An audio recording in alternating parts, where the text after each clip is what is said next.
So for those of you who haven't had an interaction with Antonia, I will give her a lovely introduction now. So she's the lady that you see on screen. I'm sure many of you have heard of Antonia before or have had the pleasure of working with her. Great, back on track, here we go. So for those of you who sorry, like I'm getting, there we go. Okay, now we are officially live on YouTube. It's a slight delay. So for those of you who haven't had an interaction with Antonia before, she is a behemoth in philanthropic fundraising. Just to say that.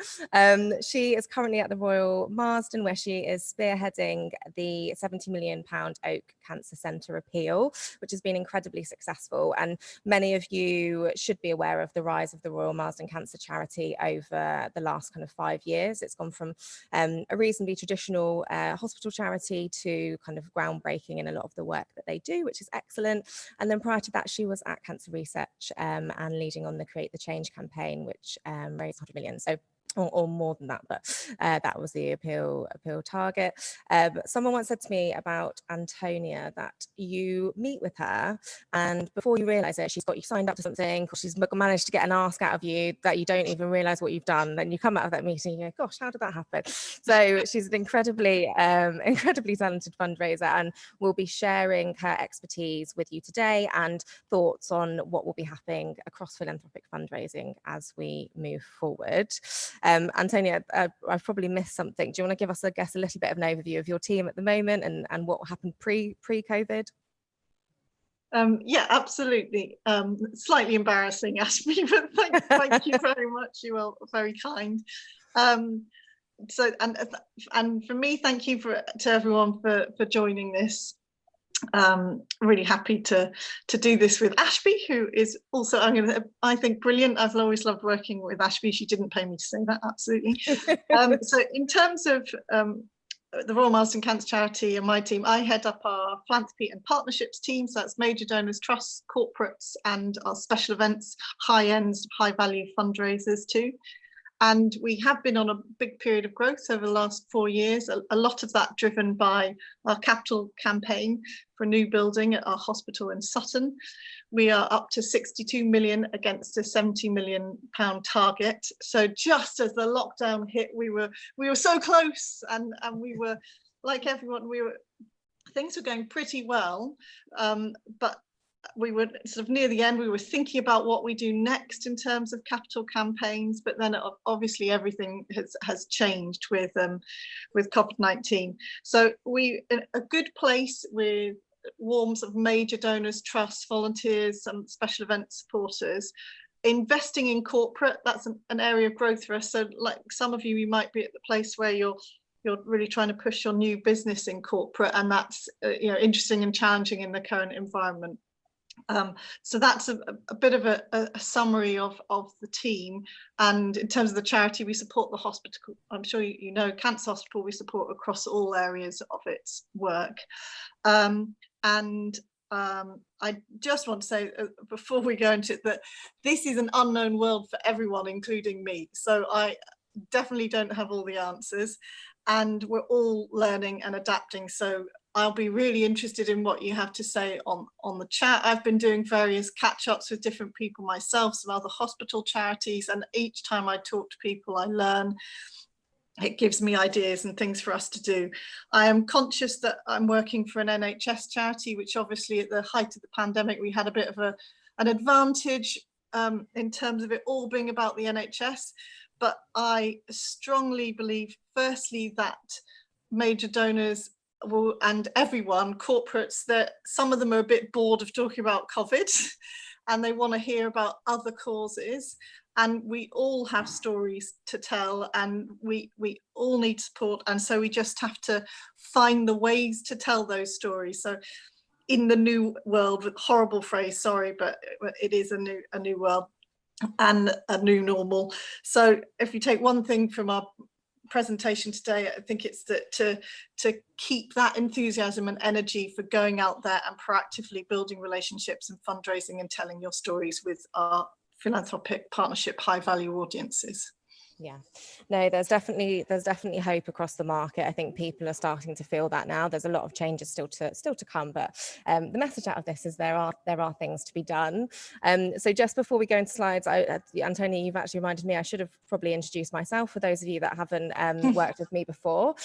Good promotion. So I've been recruiting fundraisers for the last 6 years, and 18 months ago established Ashby Jenkins Recruitment to offer some ethical, quality and relationship-led way of recruiting. So we meet with everyone we represent, so that we understand team fit and experience, so that we can represent people accurately. We recruit across the entire UK in digital fundraising and innovation roles. And during during this breakout, we've obviously looked to ways to support the sector. So this webinar series is one of those ways. But also our blog, some of you may have seen our pledge for diversity that we launched on Tuesday. And I know many of you have recruitment visas in place at the moment, so probably needs of a recruitment agency aren't your kind of highest priority. But as things do start to lift, please do remember us, and hopefully we'll get the opportunity to work with you guys soon. So now I'm just going to go straight into our presentation for you all to look at. Are you seeing the notes that the sound is a bit cracked, Ashby? Just so you. Okay, fine. Let's see whether that works any better. And then if oh, great. Okay, fine. Good. I'm glad it was muffled through that whole bit. Let me. I can just endorse that Ashby is an ethical fundraising recruiter, and yeah, that's one of the reasons that I really enjoy working with her. Thank you, Antonia. So in case you missed that, no, it's true. Right. Yeah, if it sounded like unethical, that wasn't what I was trying to say, I promise. So today's session, we are going to cover the following. So what the next 12 months might look like, important kind of donor stewardship and what Antonia's team's been doing, a bit about emergency appeals. I know a lot of people have been launching those and may have some more to come, cultivation and asking, stewardship and cultivation events and how to do those in the new world, and fundraising events too. So Antonia, the next 12 months, what will it be like for I mean, who knows? I think so. I'm going to have a stab at what it might be like, and sort of, try and do a bit of horizon scanning. But as I said before, it is unknown, and so we're going to have to all be very flexible. We're going to have to be responsive, to be constantly seeing and looking at what is going on. Research by all of us about our donors, about the environment, is going to be a constant thing, so that we can change our strategy as needed and respond to what's happening. But in terms of what I think will happen, and firstly, I think obviously we will still be fundraising, or we should be, because high value income streams should return income for charities. We have one of the better cost ratios across the different income streams, and when you look at trusts, individual major donors, companies, particularly in certain sectors, there will still be money to support. And my experience to date is that all of those income streams, the donors know that the support is really needed now, and so they do want to help where they can. It may be that that donors are more locally focused, particularly if you're an organisation like mine, where we're based in London. We do have some donors from Hong Kong, Malaysia, but at the moment they can't get here, and they've probably got problems where they are, and so it may be that for some causes we see more of a local focus. We'll undoubtedly have less budget to do things. I'm sure we're all experiencing that already, but we'll have to work harder to maybe end up slightly behind where we were before, but it is worth it, and we have to think long term in our game, because these are long-term relationships, and they need to be nurtured to deliver, yet recognizing that there'll be pressure on us to still raise money, and we have to. So the first point in there is, obviously you're probably all doing this already, we all have to be doing this already. We're going to be working virtually, so for quite some time, I think. So meetings, events, which will come on to, I'm sure some people are already doing some brilliant things with virtual tours and experiences, but even when meetings are allowed, I think that we'll find that for a lot of people we're considered non-essential. So with the conversations that I'm having to date with, say, some big corporates, they are saying, this will be a non-essential meeting to have face-to-face. So essentially we need to get good at the phone, at Zoom, at building rapport, at building relationships when we can't have the face-to-face. And I think the only thing you can do there is practice it. So try and have as many of those conversations as you can. And we should think of it in the light of some of the way some of the corporates are approaching it. I was speaking to one of our supporters at Goldman Sachs. They track their meetings like we might. They're seeing a big increase in meetings. I think he said it was about 40% because they've removed travel time. And so we should be thinking of it in the same way, that here is an opportunity for us to have more contact points with people because we're not traveling in between them. Recognizing that not everyone wants to meet us, but we have to do our best. So in terms of corporate fundraising, which is the second thing on there, I'm sure we will see an overall drop there as we did after the recession in 2008. And obviously this is predicted to be much worse, and the impact on employee fundraising, on sponsorship, on donations because of social distancing, because of likely restructures and redundancies will be significant. But we are also seeing a lot of COVID funds pop up in different companies, and that's not necessarily just supporting COVID related causes, but charities that need support because of COVID. So I think what we need to be doing across all of these income streams is be really on it in terms of seeing what are the opportunities out there and going for them quickly. Because quite often they're being distributed very fast and they may impact on future giving. We may also see companies choosing to extend their partnerships with existing partners, I think, because the targets aren't being met. I think in terms of account management, we may be able to have some really great successes, but if you're like us where you've got relatively few number of existing companies, then that makes your new business more challenging. So then we have to take a really sector, an intelligent targeted approach in terms of which sectors we're going for, because some sectors will still be doing well. Do you want me to keep going or take questions as we go, Ashby? No, that's fine. It's interesting. I think corporate is an area when I've been speaking to charities that they've been most concerned about, and you know it's interesting. So on the chat, people are saying it's taking a little while, but then now they're out more, kind of making those asks. People, you will see the chat question along the bottom as well. So it'd be good to know what your organisation's been doing in terms of proactive asks and how quickly you reacted to that, I suppose, because I know a lot of people put a pause on asks for at least a few weeks when we went into lockdown. But I think the thing with corporate, Antonia, is probably as well that, as you mentioned, the number of new sectors that are emerging that haven't traditionally been been big ones for people to go after, but that kind of education technology market is huge at the moment. They're experiencing massive profits, so it's just looking at, I guess, your portfolio of fund of corporates so far and looking at new sectors. Exactly. And I mean, that's what we're doing. And we tend to take quite a volunteer-led approach to our fundraising. We've only very recently established a sort of small corporate volunteer group, and they actually met for the first time during lockdown virtually, and they're helping us with approaches there. In terms of trusts, I mean, trusts are amazing, aren't they? They exist to support the charitable sector, and they understand what's happening for us. They know that we're in need, so they want to help.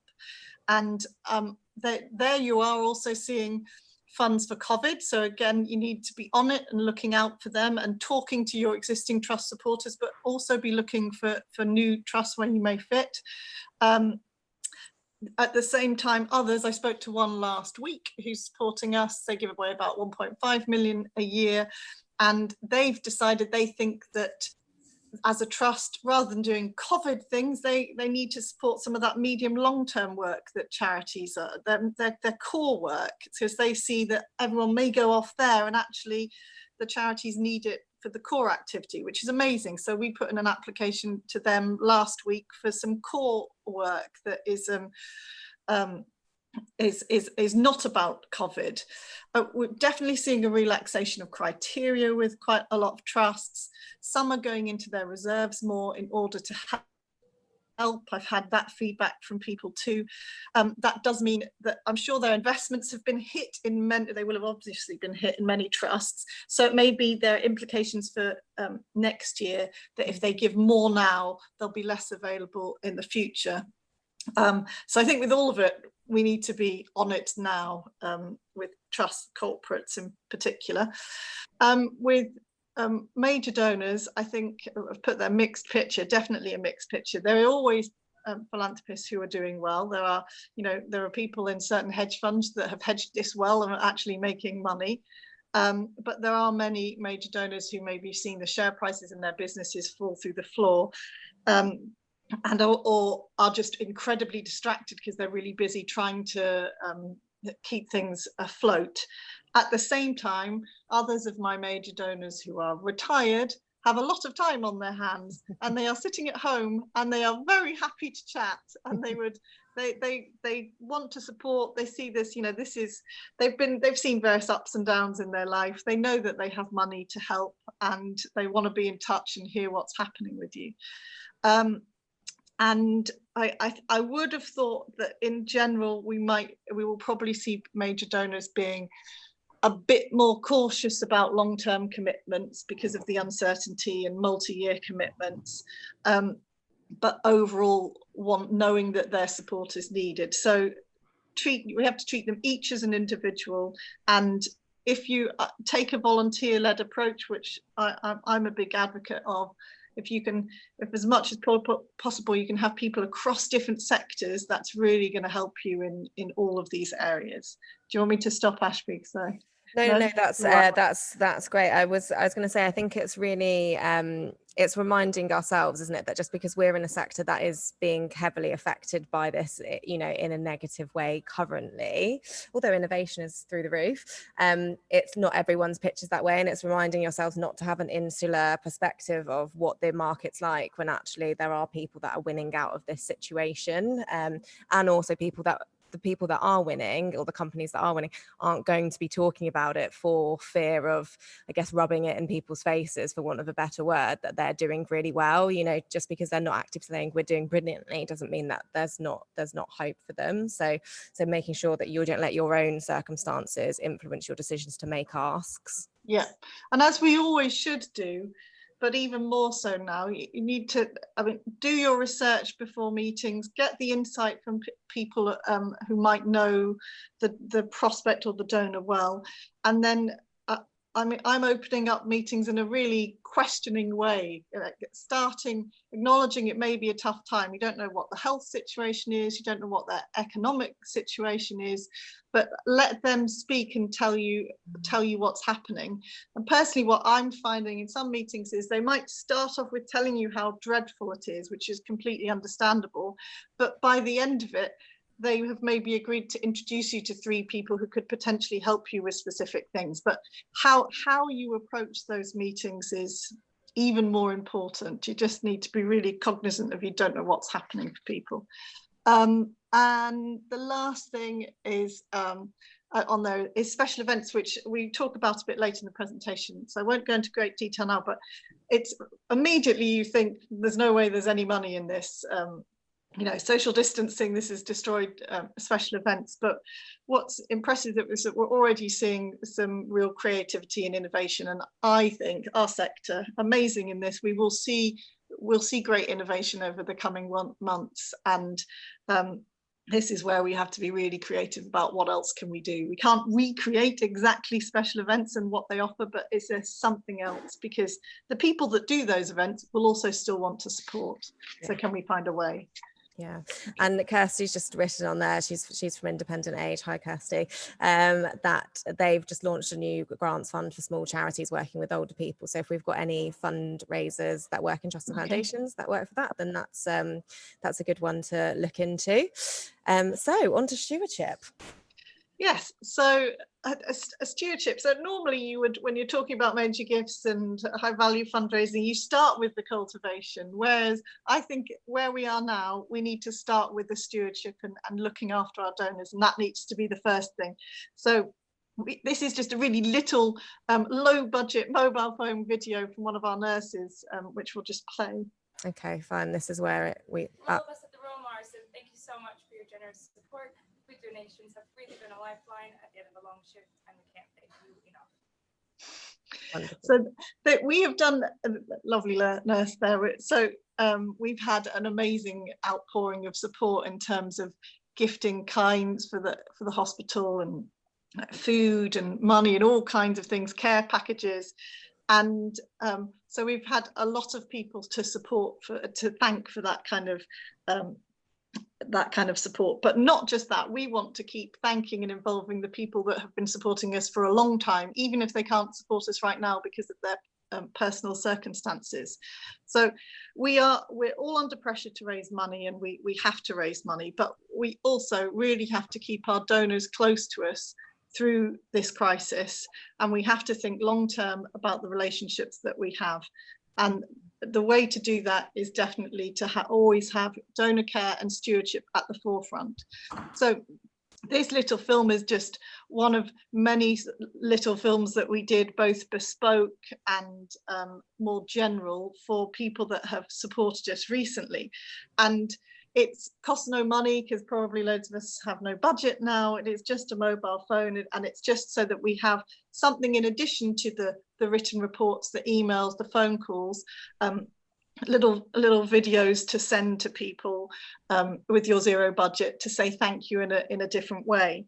I'm glad that you said that, Antonia, because I was going to say what I like about this is that it is so accessible, and I didn't want to say low budget before you said low budget. So, but it's quick, it's easy, and I know. I mean, we're speaking to all fundraisers here. Brand teams might not love the fact that it's not slick and beautiful, but these kind of stewardship tools are so effective and so cheap to produce.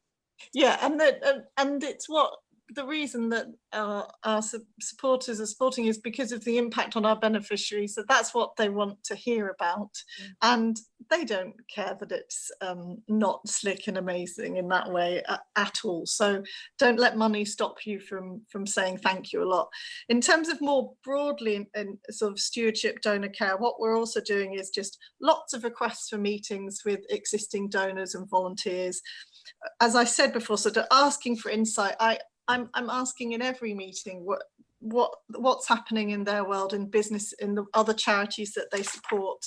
Update them about what's happening in your charity. Tell them what your priorities are. Help them to be aware of the challenges that you're facing, so that if they can help, they know. But just stay in touch. And I'm finding that lots of our supporters are really happy to be kept in touch. I think virtual events are key to this too, and we'll come on to that later. We're a bit behind on that because my events team was taken off to focus on feeding the hospital for the last few months while we had no canteen, etc. So events, I'm sure a lot of you will have some really great ideas. In fact, on this whole stewardship point, if you've got things to share, I can't see the chat on my iPad. Yeah, no. I'll look later. If you have things to share about clever stewardship ideas and things that you're doing, please do. Yeah.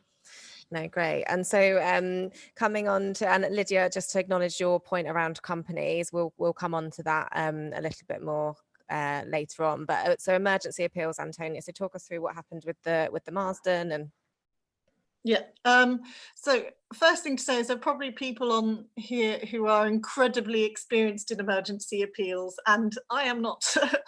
As Ashby said, I've worked with higher education, medical research, now cancer care and research, and emergency appeals are not our thing generally. So I can talk to you about it from the view of an organisation that had not done one before, kind of how we went about it, and some of the things to maybe consider and think about. We went into our emergency appeal pretty quickly when the crisis hit. Obviously, NHS hospital, there was a reason to do that. Initially without a target, because we had to work with the hospital to work out what they actually needed and the right level to set it at. Ultimately, we came to a target of 2 million. For us, it was a mix of mass and sort of across income streams, so our mass fundraising and the high value income streams in my area. It's been successful across those income streams, a really successful email in IG, our most successful email ever, in fact. But because our charity is quite heavily weighted towards the high value income streams, a big chunk of that the income has come from there. We are about 1.7 of our 2 million target so far. And we first went out with a very help our staff flexible ask, which worked with our mass audience, and quite a lot of our major donors and some corporates gave 5-figure donations immediately. But then what has helped us has been being able to get some tangible projects within it. So as we went on in conversation with the hospital about what they actually needed and were going and have spent the money on, we were then able to say, okay, there's a bunch that's for IT equipment to help do remote consultations and medical multidisciplinary team meetings, etc. There's a chunk that's for psychological support. There's a chunk that's for research projects to do with COVID-19 and cancer. And though having the breakdown of projects enabled us to go to a lot more of our high value supporters and some new supporters. So for example, a corporate who'd never supported us before through a volunteer connection, and they wanted a specific project. We briefed the volunteer to pitch to the other people at the company, and they chose to support a specific part of the psychological support. So it has worked well for us, and been people have been really happy to help and happy to be asked. In terms of, I guess, someone new to it, I think we probably all had some nervousness at the beginning against, should we be asking everyone? Were we asking the right people? Were we framing it in the right way? And I'm sure we learned as we went, but it has been successful for us. In terms of things to consider before launching an emergency appeal, obviously, is it a genuine urgent ask? Is it authentic?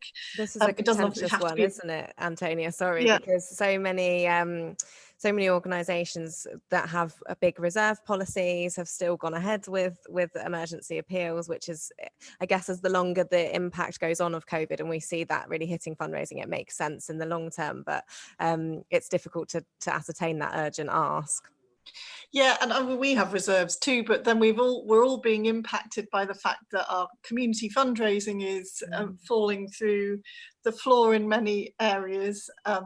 And so those reserves will be put under serious pressure, and your kind of unrestricted income will also be put under serious pressure. And so the case is probably there in many charities, but you need to be able to look at what you're doing and can we authentically make that case. But I think most of us have the story, because who isn't being hit by the absence of significant amounts of money in community fundraising. For me, I know probably there are people here with development charities say you don't need the tangible projects, they can get massive gifts without them. For us, it worked to have the tangible projects within it for high value supporters. I think really regularly updating them, particularly if people are giving flexible, unrestricted gifts of quite significant sizes. One of our donors gave the biggest gift he's ever given to this appeal, but then he was saying, so how is it being used? Because he'd just given us this money, and we were saying we're just using it to support the hospital, so we really need to report back. So we've done regular reporting back on how it is being used. And then I think you also have to think, if you're saying you're doing an emergency appeal, is that the only thing you're going to be doing? Is it the main thing? What's the impact on any other priorities you have? What's your exit plan? Do you want them to run concurrently? Just to think about that. For us, we sort of paused our capital appeal to be really proactively fundraising, because it didn't feel like the right thing at that point as a hospital charity with everything else that was going on. But we did that with consultation with our appeal board, and then we've been working with them to discuss when we bring it back, and they've also been helping us with our emergency appeal fundraising to say, okay, this is a discrete thing, we'll get to the 2 million, and then we'll get back out to fundraising for our other priorities. So yeah, I think that's and it would be interesting to hear, and I've written capital appeal on there, I meant emergency appeal, that's bad note checking. But it'd be interesting to see whether your emergency appeals have achieved what you were hoping they would do in terms of finances, and also I guess there are some charities that didn't launch an initial appeal, but there may be more to come, so it'd be great to hear what people that are attending are planning over the coming months in terms of emergency appeals.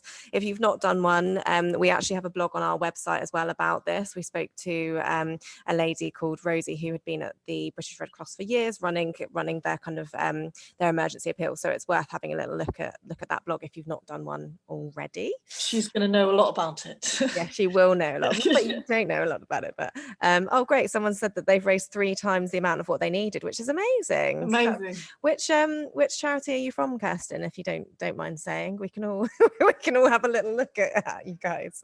Royal Academy of Music. Oh wow, that's amazing. Yeah, great. And I guess you will probably have a lot of international donors as well for the Royal Academy of Music. So that's interesting. So yeah, it'd be great to hear from other people's successes as well. It always gives us a bit of inspiration. So ongoing cultivation and asking, Antonia, what were your thoughts on best practice for this moving forward? So my thoughts are, obviously, start with considering your proposition. Whatever you're fundraising for, do you need to? So for us, our biggest thing, but we had a number of other priorities, but our biggest thing was the capital appeal. And so we, in our case, chose to pause it a bit in terms of really proactive fundraising. So look at what your priorities are. If you have a portfolio of things where you can sort of put something else up that is needed and it makes more sense in this environment, then consider that. We have always supported our staff at the hospital. It more recently suddenly become something people are much more interested in philanthropically supporting. So for us, we can talk more about what we have always been really passionate about, which is supporting our staff at the hospital, and put that front and center with some donors and in some situations. But then you will have priorities that you need to fundraise for. So then it's about how you might have to reposition or reframe it. So we're doing that at the moment with our capital appeal. We had our first virtual appeal board meeting a couple of weeks ago, which was mostly about updating and sort of continued engagement. We weren't really making big asks of them at all, but just so they could hear from our chief exec of the hospital what's happening, ask questions. They're all very engaged, and then talk to them about how and when we go out again to proactively fundraise, which we broadly agreed sort of September was what we would aim for, but we'd use the summer to prepare for that. And in preparing for that, that includes looking at our case for support and the one-pagers, the emails we send, and thinking it might be minor, but just how do you reposition, and how has COVID affected what you do, and how might it mean you go out slightly differently to supporters. We obviously, you've heard, we've been doing lots of asking for the emergency appeal, and we have also been asking for other projects too at the same time. I've just mentioned the trust project that we went to, but there have been more than that.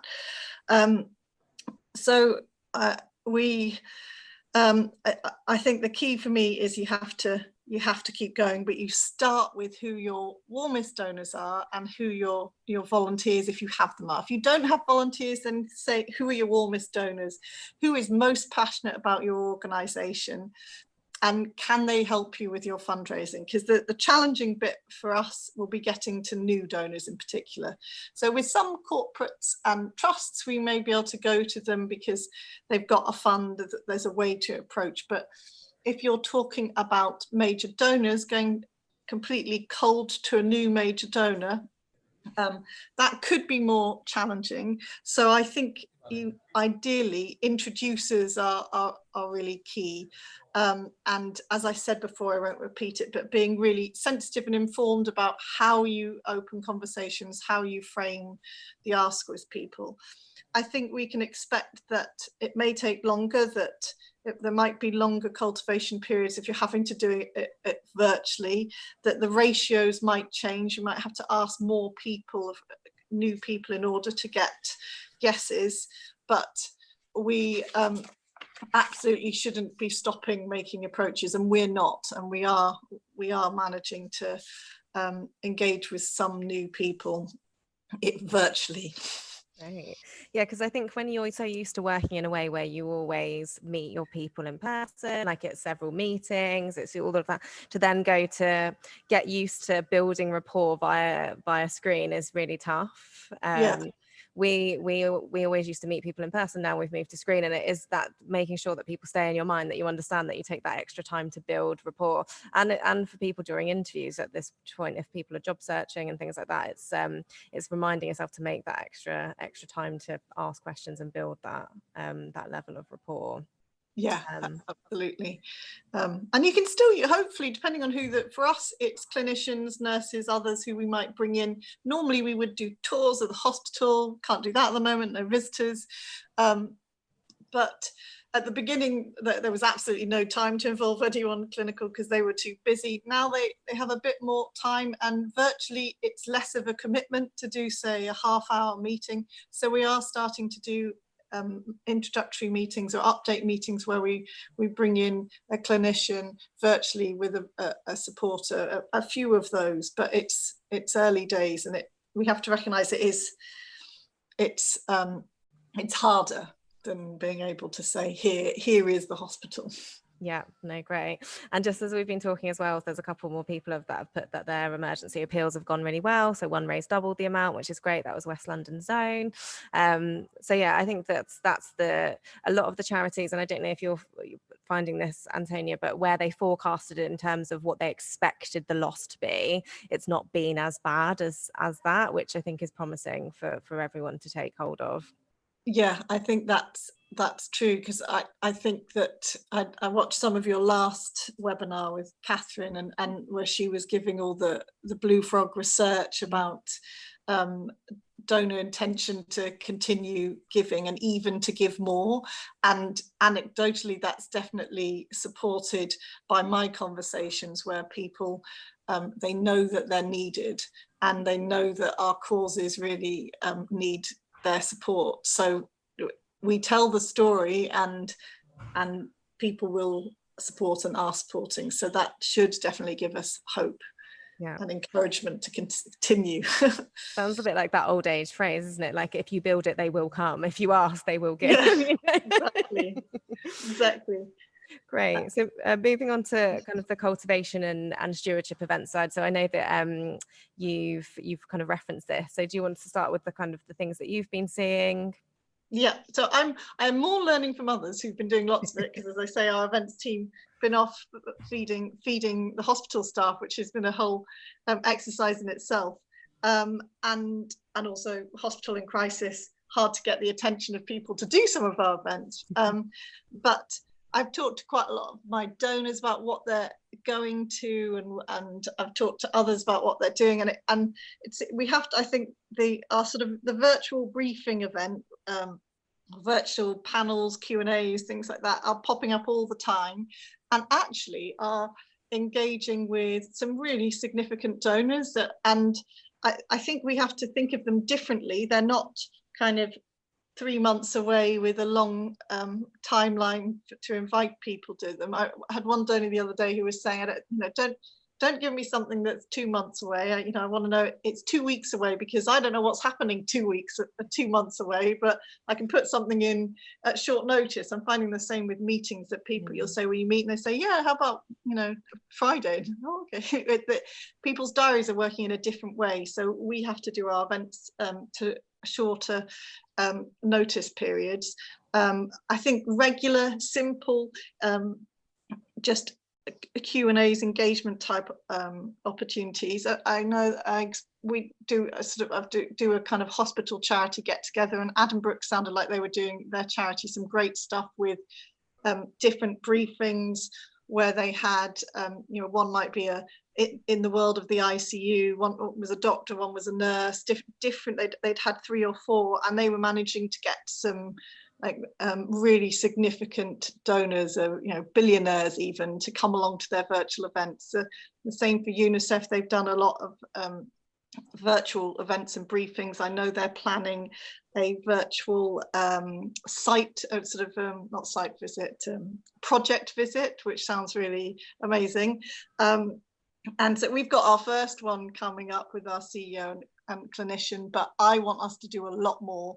And I think that we could even, there are some donors who are, say I have a donor who's based up in the Midlands who never comes to anything. I might actually come to one of these, because for the first time we're offering them something that doesn't involve them coming to London. So it could give us opportunities. Yeah, no, I think it's a really useful time to learn from the international charities, because they've been having to engage donors with their projects, but like virtually since the dawn of time.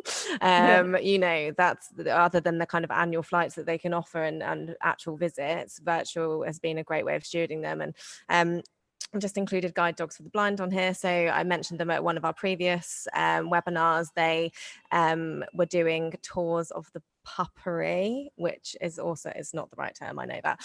So where the birthing unit for the mothers giving birth to the puppy of the guide dog puppy. Oh, wow. They did an event where they had a speaker, and then they did a virtual tour of that, and then it was cultivation only, no fundraising ask.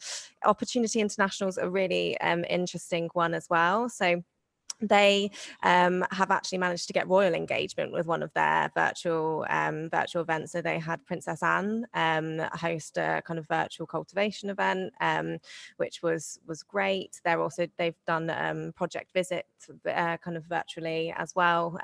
So they've done some really great work in terms of being ahead of a lot of other organisations. So yeah, I mean, I think, and obviously we'll come on to the fundraising events moving on the next slide, but there's loads of opportunities for people to be creative here. I saw yesterday actually Place to Be has got their patron, which is, I forget the title, Kate, Princess Kate.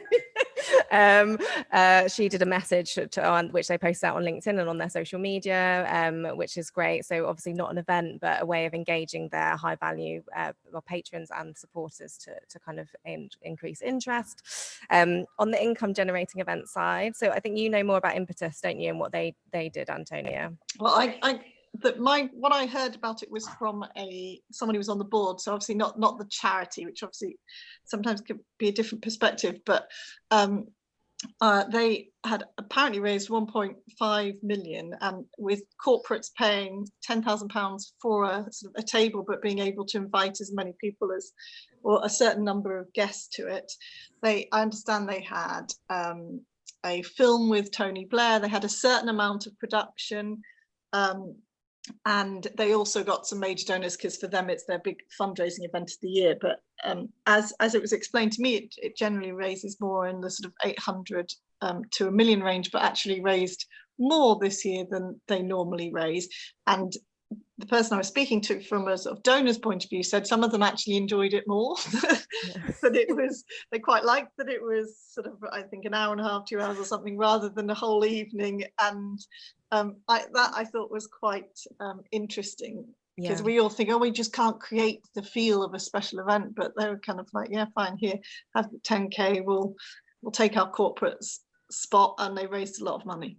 That's excellent. Yeah, I think, and the ROI is really interesting to talk about here. Yes. And you're right. So one of the examples we've got in here, which is Zoomtopia, that was actually arranged in a week. So in terms of quick turnarounds, you can make that happen now.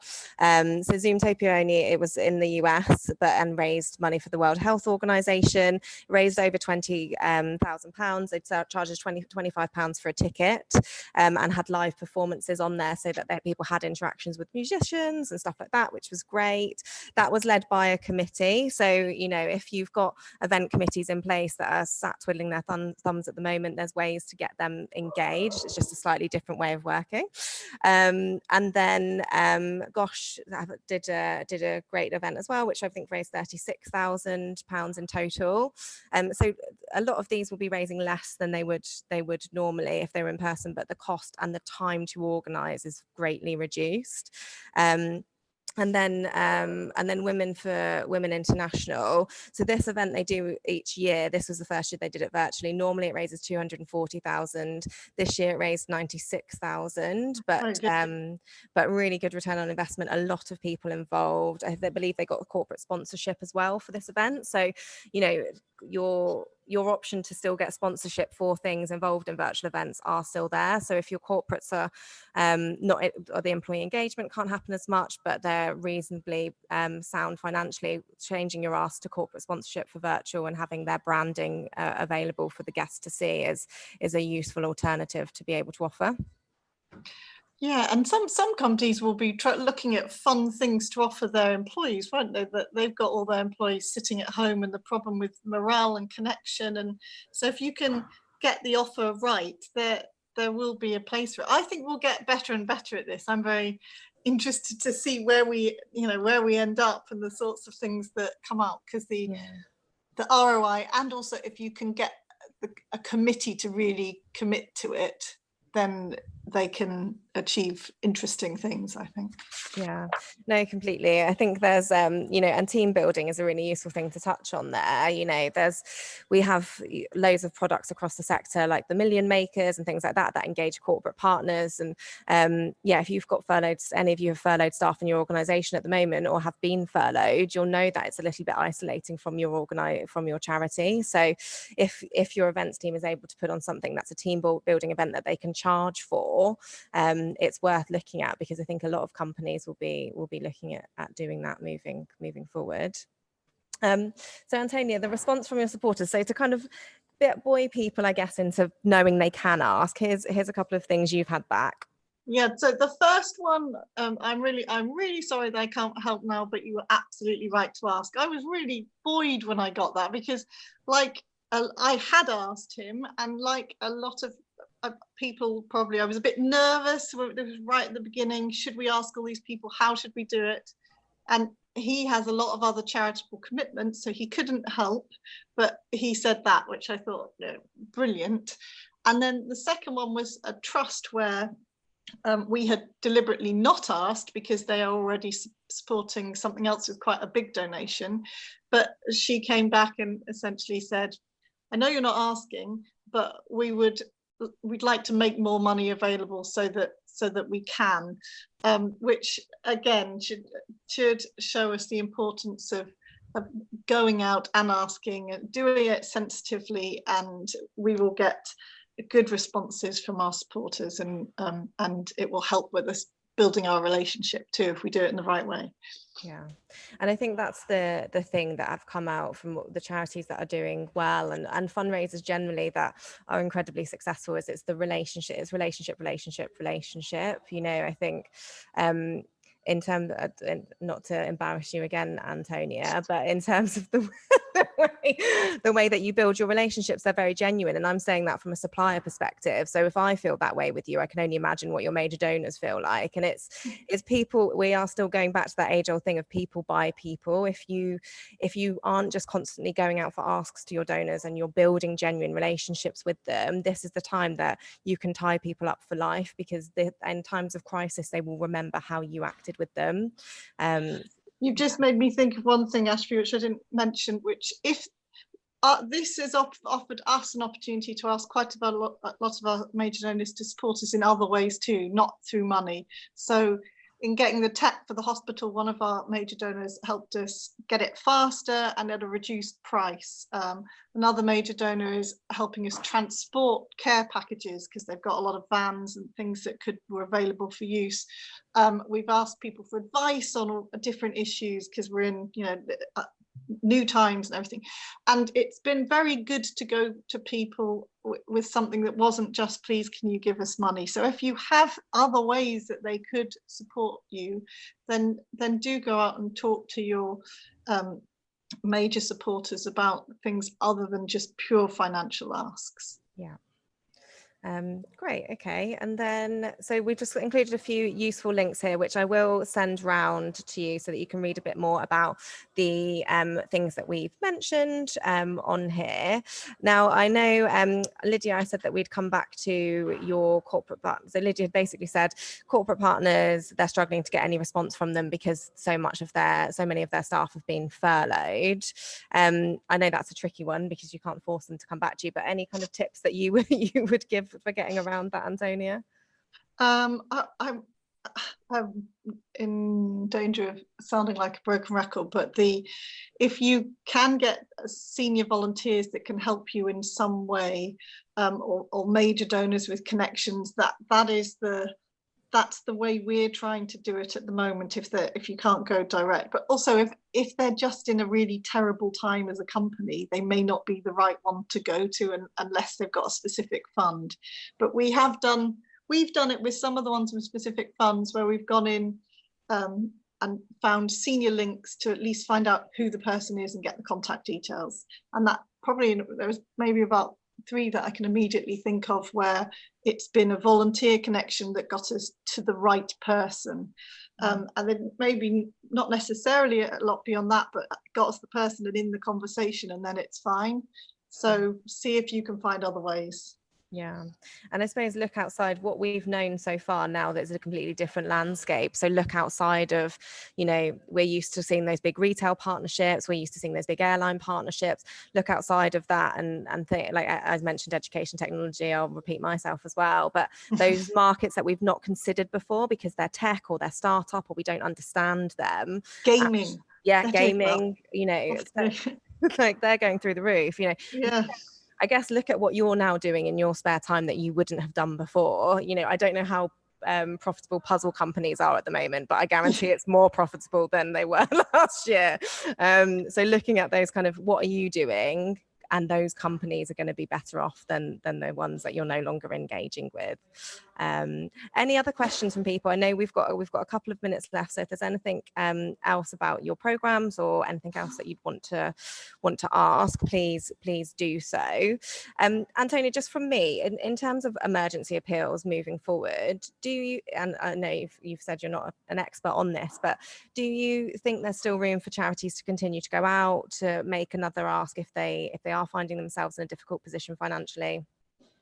I'm sure there is, because we probably won't, because we actually need to get back to fundraising for other priorities for the hospital.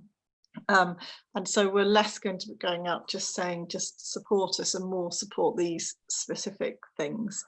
But then I think other charities, they maybe went through a period where lots of staff were furloughed, etc., and now they're coming back out, and so you have a story to tell about, okay, much was happening here, but now our beneficiaries really need your support for whatever your reason, whatever your story is. If you can tell the story, then the emergency appeal can absolutely exist, I would say. But yeah. Cool. Okay. Well, in that case, what we'll do now is wrap up. But thank you, Antonia, so much for hosting with me. I really appreciate it and all of your insight. And thank you to everyone that have attended today. For those of you that are on YouTube and haven't been able to see the chat, what I will do is I'll also send the slides around to you, and then we'll send around a recording of this so that you can watch it at your leisure. If you've enjoyed today, please do post about it on LinkedIn and subscribe to our YouTube channel. That is a new ask, but please do. And yeah, have a wonderful day. Thanks for joining, and you know where I am if you have any recruitment needs. Thanks everyone. All right, take care then. Bye.